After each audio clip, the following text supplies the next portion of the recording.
Ang vlog po natin ngayon ay patungkol sa do-it-yourself o yung tinatawag nila na DIY. At ang project po natin ay gagawa tayo ng kalan na gagamitan natin ng kahoy na panggatong para kahit papano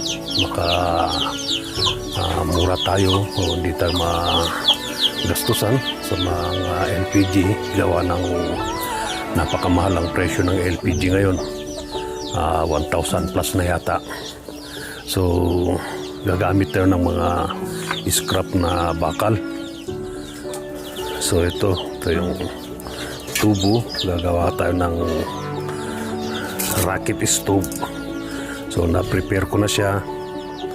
Ito sa paggawa ng kalan na importante. Ito mga butas dito, kailang butasan sa ilalim para may ventilation yung hangin o may pasukan yung hangin, kasi yung apoy kinakailangan din niya ang oxygen para siya ay mabuhay, para umapoy yung apoy kailangan niya ng hangin, otherwise hindi magiging maganda yung pagliyab ng kahoy o pagliyab ng apoy pag wala siyang hangin. So na-prepare ko na itong pinakabungangan niya. Dito ilalagay yung panggatong.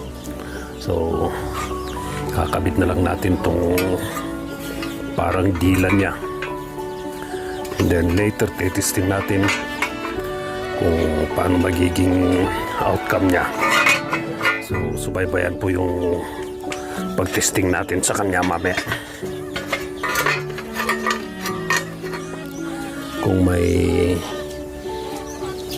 knowledge kayo sa pag-wielding, madali lang siya. Alam ko lang na importante na kailangan yung input dahil ito yung sinabi ko kanina na pasukan ng hangin o yung breather niya.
So eto na, halos tapos na.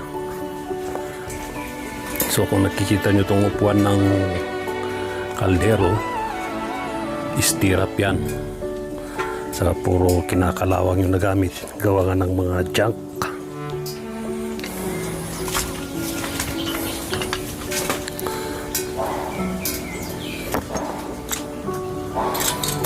Actually, dalawa ginawa kong ganito. May blower yung isa wala, para ikumpara natin ang ikinaganda ng kalan na may blower.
So dito po natin lalagay yung blower, air blower.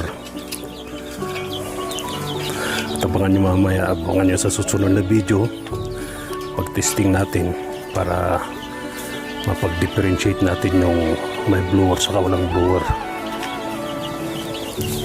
So hanggang dito lang muna guys.